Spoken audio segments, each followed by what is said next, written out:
మరణాత దేవునికే మహిమ కలుగునుగాక.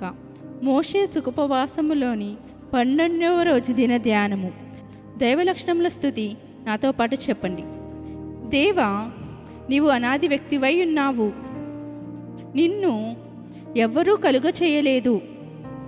నీ అంతటా నీవే ఉన్నావు గనుక నీకు వందనములు. దేవా, నీవు వెలుగై ఉన్నావు. అందుచేతనే సూర్య, చంద్ర, నక్షత్రములకు వెలుగునిచ్చినావు. జీవులలో కండ్లకు వెలుగునిచ్చినావు గనుక నీకు స్తోత్రములు. దేవా, నీవు జ్ఞానమై ఉన్నావు. అందుచేతనే దేవదూతలకు, మనుష్యులకు, జీవరాశులకు జ్ఞానమిచ్చినావు. అట్టి జ్ఞానము వలన అనేక మర్మములు తెలియచున్నవి. మా జ్ఞానమునకు నీవు బయలుపడినావు గనుక నీకు స్తుతులు. దేవా, నీవు ప్రేమవై ఉన్నావు గనుక జీవరాశులు ఒకదానినొకటి ప్రేమించుకొనుచున్నవి. అలాగుననే మనుషులు కూడా ఒకరినొకరు ప్రేమించుకొనుచున్నారు గనుక నీకు స్తుతులు. దేవా, నీవు న్యాయమై ఉన్నావు గనుక నీవు క్షమించేవాడవు. అయినప్పటికీ తప్పు చేసిన వారిని శిక్షించి క్షమించేవాడవు గనుక నీకు ప్రణతులు. ఆమేన్. సైతాను ఎదిరించు సూత్రములు. ప్రారంభ ప్రార్థన. ఓ త్రియేక దేవుడవైన తండ్రి, సాతానును ఎదిరించవలెనని నీ వాక్య గ్రంథములో రాయించినావు. ఇదిగో, ఇప్పుడే నీ సన్నిధానమందు వాటిని ఎదిరించుచున్నాము. మా ఎదిరింపుల వలన సైతానుకు వేదన, నిస్సత్తువ కలిగించుము. మా ఎదిరింపుల వలన నీకు మహిమ, సంగమునకు జయము కలిగించుము. సాతాను ఎదిరించుట. ఓ సాతానా, మానవులకు నిన్ను ఎదిరించు సూత్రములు తెలియక నీకు భయపడుచున్నారు. అందుచేత నీవు శోధించేటప్పుడు పాపములో పడిపోవచున్నారు. తల చితికిపోయిన సర్పము యొక్క తోక కదులుచుండుట చూచి చిన్నపిల్లలు భయపడుదురు గాని పెద్దవారు భయపడరు. అలాగునని విశ్వాసులు నీ క్రియలు చూచి భయపడరు. నీలో బలము లేదని తెలుసును.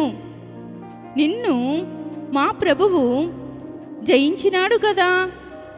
ఆ జయము మా పక్షముగానున్న జయము గనుక నిన్ను జయించినట్లే. ఆమేన్. సమర్పణ ప్రార్థన. అతి పరిశుద్ధుడైన తండ్రి, నీవు నరజాతి తల్లిదండ్రులను పరిశుద్ధవంతులుగా చేసినప్పటికీ వారు పాపములో పడిపోవటం వలన వారిని బట్టి మాకందరికీ పాపము ప్రవేశించినది. ఓ తండ్రి, పాపమును విసర్జించుటకు నాలో శక్తిని అమర్చినావు గాని పాపము లేకుండా ఉండలేకపోవచున్నాను. ప్రయత్నించుచున్నాను, పడిపోవచున్నాను. మరలా నీ ఎదుట ఒప్పుకొనుచున్నాను. సూర్య, చంద్ర, నక్షత్రముల కాంతి నీ పరిశుద్ధత ఎదుట లోపము కలిగి ఉన్నవి. మరియు పరిశుద్ధులైన దేవదూతల పరిశుద్ధత నీ పరిశుద్ధత ఎదుట తక్కువై ఉన్నది. పాపులమైన మేము ఎట్లు నిర్దోషులమై ఉండగలము? నీవు క్షమించుటను బట్టి గాని లేని ఎడల నేను ఇదివరకే నశించి ఉండవలసినదే. నా ప్రభువా, నా తలంపులోనికి, నా మాటలోనికి, నా ప్రయత్నములోనికి, నా క్రియలోనికి పాపము ప్రవేశించినప్పుడల్లా విసర్జింప పూనుకుని ఉన్నాను. నీవు సహాయము చేయుదువు, చెడుగు కనపడినప్పుడు, ఓ సైతానా, ఇది నీ పని, నా మీద నీకు ఏ అధికారము లేదు, వెళ్ళిపో అని ఎదిరించుటకు పూనుకున్నాను. నా పాపములు ఎప్పటికప్పుడే నీ ఎదుట ఒప్పుకొని శుభ్రపడుటకు పూనుకున్నాను. ఆమెన్. రాకడ ప్రార్థన.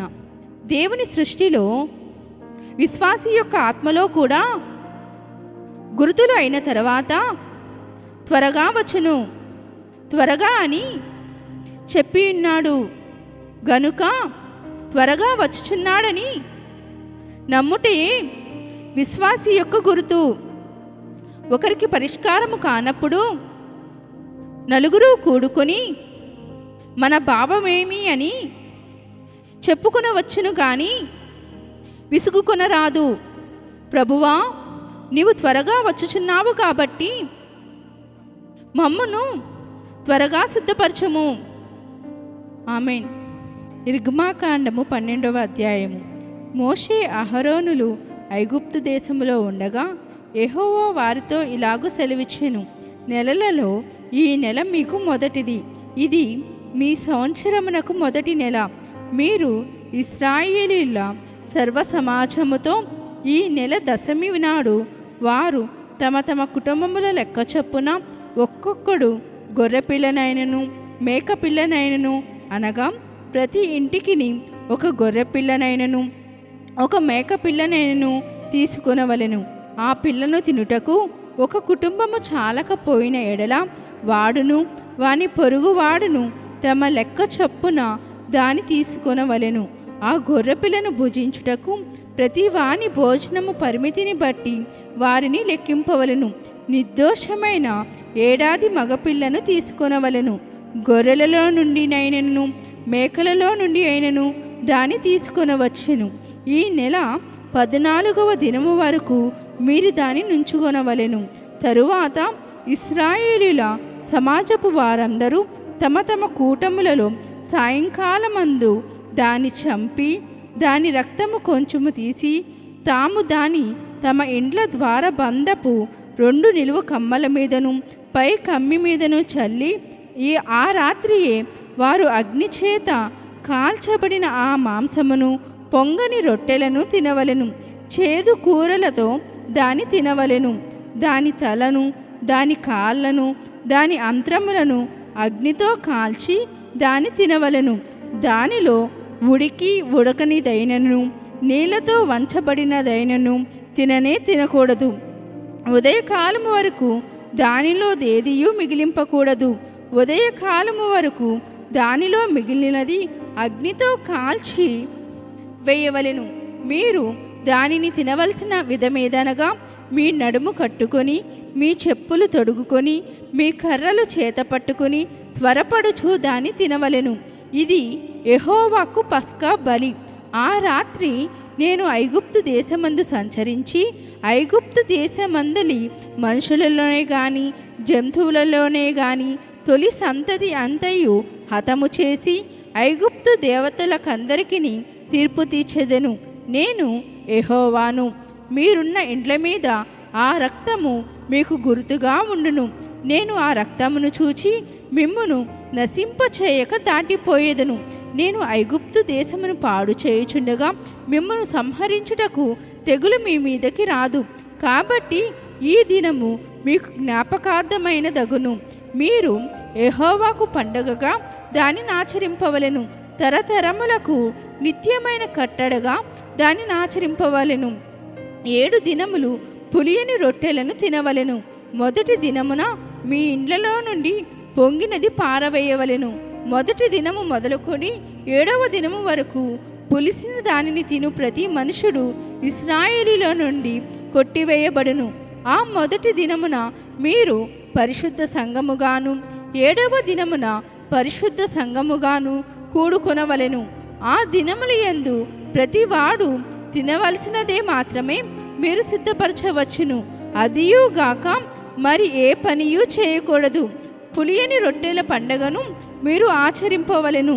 ఈ దినమందే నేను మీ సమూహములను ఐగుప్తు దేశములో నుండి వెలుపలకి రప్పించితిని గనుక మీరు మీ తరములన్నిటిలో ఈ దినమును ఆచరింపవలెను. ఇది మీకు నిత్యమైన కట్టడగా ఉండును. మొదటి నెల 14వ దినము సాయంకాలము మొదలుకొని ఆ నెల 21వ దినము సాయంకాలము వరకు మీరు పులియని రొట్టెలను తినవలెను. 7 దినములు మీ ఇండ్లలో పొంగినదేదియును ఉండకూడదు. పులిసిన దానిని తినువాడు అన్యుడే గాని దేశములో పుట్టినవాడే గాని ఇశ్రాయేలుల సమాజంలో నుండక కొట్టివేయబడును. మీరు పులిసినదేదియు తినక మీ నివాసములన్నిటిలోనూ పులియని వాటిని తినవలెనని చెప్పుమనెను. కాబట్టి మోషే ఇశ్రాయేలుల పెద్దలనందరినీ పిలిపించి వారితో ఇట్లనెను, మీరు మీ కుటుంబముల చొప్పున మందలో నుండి పిల్లను తీసుకుని పస్కా పశువును వధించుడి. మరియు హిస్సోపు కుంచె తీసుకుని పల్లెములోనున్న రక్తములో దాన్ని ముంచి ద్వారబంధపు పైకమ్మికిని 2 నిలువు కమ్ములకును పల్లెములోని రక్తమును తాకింపవలెను. తరువాత మీలో నెవరును ఉదయము వరకు తన ఇంటి ద్వారము నుండి బయలు వెళ్ళకూడదు. యెహోవా ఐగుప్తీలను హతము చేయుటకు దేశ సంచారము చేయుచు ద్వారబంధపు పైకమ్మి మీదను 2 నిలువు కమ్ముల మీదను ఉన్న రక్తమును చూచి యెహోవా ఆ తలుపును దాటిపోవును. మిమ్ము హతము చేయుటకు మీ ఇండ్లలోనికి సంహారకుని చొరనీయుడు. కాబట్టి మీరు నిరంతరము మీకును మీ కుమారులకును దీనిని కట్టడగా ఆచరింపవలను. యెహోవా తాను సెలవిచ్చినట్లు మీకిచ్చుచున్న దేశమందు మీరు ప్రవేశించిన తర్వాత మీరు దీనిని ఆచరింపవలెను. మరియు మీ కుమారులు మీరు ఆచరించు ఈ ఆచారం ఏమిటని మేము అడుగునప్పుడు మీరు, ఇది యెహోవాకు పస్కా బలి. ఆయన ఐగుప్తీలను హతము చేయుచు మన ఇండ్లను కాచినప్పుడు ఆయన ఐగుప్తులోనున్న ఇశ్రాయేలుల ఇండ్లను విడిచిపెట్టెను అనవలనని చెప్పెను. అప్పుడు ప్రజలు తలలు వంచి నమస్కారము చేసిరి. అప్పుడు ఇశ్రాయేలీలు వెళ్ళి అలాగు చేసిరి. యెహోవా మోషే అహరోనులకు ఆజ్ఞాపించినట్లే చేసిరి. అర్ధరాత్రి వేళ జరిగినదేమనగా, సింహాసనం మీద కూర్చున్న ఫరో మొదలుకొని చెరసాలలోనున్న ఖైదీ యొక్క తొలి పిల్ల వరకు ఐగుప్తు దేశమందలి తొలి పిల్లలందరినీ, పశువుల తొలి పిల్లలనన్నిటినీ యెహోవా హతము చేసెను. ఆ రాత్రి ఫరోయు అతని సేవకులందరూ ఐగుప్తీయులందరూ లేచినప్పుడు శవము లేని ఇల్లు ఒక్కటైనా లేకపోయినందున ఐగుప్తులో మహాఘోష పుట్టెను. ఆ రాత్రివేళ ఫరో మోషే అహరోనులను పిలిపించి వారితో, మీరును ఇశ్రాయేలీలను లేచి నా ప్రజల మధ్య నుండి బయలు వెళ్ళిడి. మీరు చెప్పినట్లు పోయి యెహోవాను సేవించుడి. మీరు చెప్పినట్లు మీ మందలను మీ పశువులను తీసుకుని పోవుడి. నన్ను దీవించుడని చెప్పాను. ఐగుప్తీయులు మనమందరము చచ్చిన వారమనుకొని తమ దేశములో నుండి ప్రజలను పంపుటకు త్వరపడి వారిని బలవంతము చేసిరి. కాబట్టి ప్రజలు తమ పిండి ముద్దను తీసుకొని అది పులియక మునిపే పిండి పిసుకు తొట్లతో దానిని మూట కట్టుకుని తమ భుజము మీద పెట్టుకుని పోయిరి.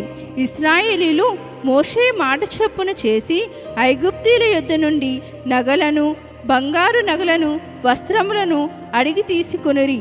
యెహోవా ప్రజల ఎడల ఐగుప్తీయులకు కటాక్షము కలుగు చేసిన గనుక వారు వారికి కావలసిన వాటిని ఇచ్చిరి. అట్లు వారు ఐగుప్తీయులను దోచుకొనిరి. అప్పుడు ఇశ్రాయేలీలు రామశేసు నుండి సుస్కోతుకు ప్రయాణమైపోయిరి. వారు పిల్లలు కాక కాల్బలము 6 లక్షల వీరులు, అనేకులైన అన్యజనుల సమూహమును, గొర్రెలు, ఎద్దులు మొదలైన పశువుల గొప్ప బందయును వారితో కూడా బయలుదేరెను. వారు ఐగుప్తులో నుండి తెచ్చిన పిండి ముద్దతో పొంగని రొట్టెలు చేసి కాల్చిరి. వారు ఐగుప్తులో నుండి వెళ్ళగొట్టబడి తడువ చేయలేకపోయిరి గనక అది పులిసి ఉండలేదు.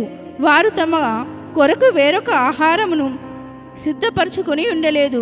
ఇశ్రాయేలీలు ఐగుప్తులో నివసించిన కాలము 430 సంవత్సరములు. ఆ 430 సంవత్సరములు గడిచిన తర్వాత జరిగినదేమనగా, ఆ దినమందే యెహోవా సేనలన్నీయు ఐగుప్తు దేశములో నుండి బయలుదేరిపోయెను. ఆయన ఐగుప్తు దేశములో నుండి వారిని బయటికి రప్పించినందుకు ఇది యెహోవాకు ఆచరింపదగిన రాత్రి. ఇశ్రాయేలీలందరూ తమ తమ తరములలో యెహోవాకు ఆచరింపదగిన రాత్రి ఇదే. మరియు యెహోవా మోషే అహరోనులతో ఇట్లనెను, ఇది పస్కా పండుగను గుచ్చిన కట్టడ. అన్యుడెవడను దాన్ని తినకూడదు గాని వెండితో కొనబడిన దాసుడు సున్నతి పొందినవాడైతే దాన్ని తినవచ్చును. పరదేశీయు కూలికి వచ్చిన దాసుడును దాన్ని తినకూడదు. మీరు ఒక్క ఇంటిలోనే దాన్ని తినవలను. దాని మాంసములో కొంచెమైనను ఇంటిలో నుండి బయటికి తీసుకుని పోకూడదు. దానిలో ఒక్క ఎముకనైనను మీరు విరవకూడదు. ఇశ్రాయేలుల సర్వ సమాజము ఈ పండుగను ఆచరింపవలెను. నీ యొద్ద నివసించు పరదేశి యెహోవా పస్కాను ఆచరింపగోరిన ఎడల అతనికి కలిగిన ప్రతి మగవాడు సున్నతి పొందవలెను. తరువాత అతడు సమాజములో చేరి దానిని ఆచరింపవచ్చును. అట్టివాడు మీ దేశములో పుట్టిన వానితో సముడగును. సున్నతి పొందని దానిని తినకూడదు. దేశస్థుకుని మీలో నివసించు పరదేశికుని దీని గూర్చి ఒకటే విధి ఉండవలెనను. ఇశ్రాయేలులందరూ అలాగూ చేసిరి. యెహోవా మోషే అహరోనులకు ఆజ్ఞాపించినట్లు చేసిరి. యెహోవా ఇశ్రాయేలులను వారి వారి సమూహముల చొప్పున ఆనాడే ఐగుప్తు దేశములో నుండి వెలుపలకి రప్పించెను. ఐగుప్తులో దైవ ప్రణాళిక, ఏర్పాటు. ప్రార్థన. తండ్రి, నీ పిల్లలకు నీవిచ్చిన ఆధిక్యతలు మేము గ్రహించలేము. లోకములో వారు తృణీకరించబడినప్పటికీ, తక్కువగా ఎంచబడినప్పటికీ నిన్ను బట్టి వారు అధికలే, మేమును గనులమే, నీ మహిమ సాధనములమే. అలాగూ అన్ని స్థితుల్లో వారిని అందరినీ నీ సాధనములుగా వాడుకొనగలవు గనుక నీ ఉపకారాత్మను మాకు దయచేసి మాతో మాట్లాడమని యేసునామమున వందించుచున్నాము. ఆమెన్. ఇశ్రాయేలీయులు తమ దేశమును విడిచి ఐగుప్తు దేశంలోనికి ప్రవేశించిరి. అలాగూ ప్రవేశించిన ఇశ్రాయేలీయులను ఐగుప్తులైన వారు హెబ్రీయులని పిలిచెడివారు.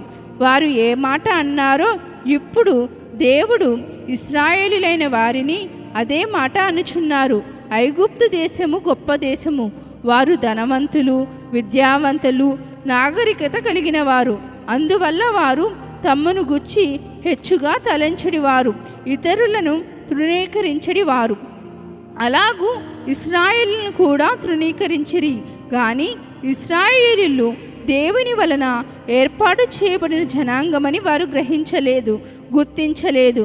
వారికి వారి దేశమును బట్టి, వారి ఆచారములను బట్టి, వారి దేవతలను బట్టి వారికి అతిశయం ఉన్నది. అందువల్ల హెబ్రీయుల దేవుడైన యెహోవాను కూడా విసర్జించిరి. ఈ కాలమందు కూడా అలాగే కనపడుచున్నది. లోకములోని వారందరూ రెండు గుంపులుగా ఏర్పరచబడిరి. మొదటిది విశ్వాసుల గుంపు, రెండోది అవిశ్వాసుల గుంపు. అవిశ్వాసులైన వారికి ఈ లోకములో ఘనత, ధనము, పలుకుబడి మొదలగునవన్నీ ఉన్నవి. దేవుడు స్వయముగా హెబ్రీయుల దేవుడు ఇలాగ చెప్పుచున్నాడని ఫరోతో చెప్పుమని మోషేతో చెప్పెను. నా జనమును ఐగుప్తీయుల నుండి వేరు చేశానని నిర్గమ 8వ అధ్యాయములో యెహోవా దేవుడు చెప్పెను, అనగా ఇశ్రాయేలు జనాంగమును విడదీయుట. అలాగే 9వ అధ్యాయములో జనమే కాదు గాని ఆ జనము యొక్క పశువులను కూడా విడదీస్తానని దేవుడు చెప్పెను. అలాగే దేవుడు విశ్వాసులను అవిశ్వాసులను వేరు చేయటం మాత్రమే కాక విశ్వాసులు కలిగిన ఆస్తిని కూడా వేరు చేయును. విశ్వాసుల యొద్ద నుండి అవిశ్వాసులకు ఏమీ చెందకుండా దేవుడు వేరు చేయును. హెబ్రీలు నివసించు గోషేను దేశములోని జంతువులకు జబ్బులు రాలేదు, కానీ ఐగుప్తు దేశములో నివసించు మనుషులకు వారి జంతువులకు జబ్బులు కలిగెను. హెబ్రీలకు జబ్బులు లేకపోవుట వారి దేవుని కృప. ఐగుప్తులో నుండి పశువులకు మనుషులకు చావు వచ్చేను. దేవుడు తరుణముపై తరుణమిచ్చేను గాని ఐగుప్తీయులు మనసులు మార్చుకొనలేదు. ఇందులో కూడా దేవుని కృప మనకు కనపడుచున్నది. దేవుడు అవిశ్వాసులకు కూడా తన కృప చూపెను. అది వరకు మంత్రజ్ఞులు మోషే చేసిన అద్భుతములలో కొన్ని చేయగలిగినారు, అన్నీ చేయలేకపోయినారు. వారు దేవుని శక్తి చూసి భయపడినారు. అలాగే ఇప్పుడును లోకములోని అవిశ్వాసులు దైవశక్తి లేకపోయినా తమ పనులలో నెగ్గుకుంటూ వస్తున్నారు. కానీ అవిశ్వాసులైన వారు రానయ్యున్న ఏండ్లలో మహాశ్రమలు తప్పించుకొనలేరు, సహించలేరు, తాళలేరు. ఐగుప్తులో జరిగినటువంటి శ్రమల కన్నా ఈ శ్రమలు అధికముగా ఉండును. మనిషిలో దేవుడు పెట్టినవి 2 కలవు, 1 జ్ఞానము, 2 హృదయము. ఐగుప్తులో కలిగిన శ్రమలు వారి జ్ఞానమునకు అర్థమైనవి గాని మనసులో నొచ్చుకోతగినంత కలుగలేదు. కానీ 7 ఏండ్ల శ్రమకాలములో జరిగే మహాశ్రమలకు మనసు నొచ్చుకును. ఐగుప్తులోనున్న తెగుళ్లకు ఫరో హృదయం నొచ్చుకునను గాని మారు మనసు పొందలేదు. అలాగే ఇప్పుడును మనం మారు మనసు నొందవలనని దేవుడు శ్రమలను పంపెను గాని జనులు మారు మనసు పొందరు. ఫరోలోనున్న దుర్గణములు దేవుని జనులను తృణీకరించుట, 2వది హెబ్రీల దేవుని తృణీకరించుట, 3వది కలిగిన శ్రమలను బట్టి మనసును కఠినపరుచుకొనుట. శ్రమలు వచ్చినప్పుడు దేవుడు ఎందుకు ఊరుకొనవలనని విశ్వాసులను అవిశ్వాసులు ప్రశ్న వేయుదురు. మొదటిదిగా దేవుడు తన బలము చూపించుటకును, 2వదిగా దేవుని బలము లోకంలోని వారందరూ తెలుసుకొనుటకును, 3వదిగా యెహోవాయే దేవుడని తెలుసుకొనుటకు, 4వది దేవుని నామము భూలోకమంతా ప్రచురింపబడుటకు దేవుడు ఊరుకును. ఇప్పుడు రాకడ కాలము.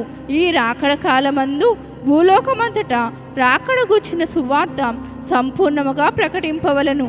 1000 ఏండ్ల పరిపాలనా కాలములో సంపూర్ణ సువార్త అన్ని భాషలలో అన్ని ప్రాంతములలో ముందుగానే సువార్త ప్రకటింపబడవలను. రాకడ వార్త ప్రకటించే విశ్వాసులు అన్ని భాషలలోనూ మాట్లాడుదురు. ఈ కాలమందు సంపూర్ణ రాకడ వార్త సర్వ జనాంగమునకు విశ్వాసులు బోధింతురు. ఋషులైన వారు తమ తమ గుహలను విడిచిపెట్టి బయటకు వతురు. ఇది బైబిల్లో లేదు కానీ సంఘ చరిత్రను బట్టి మనము తెలుసుకొనగలుగుచున్నాము.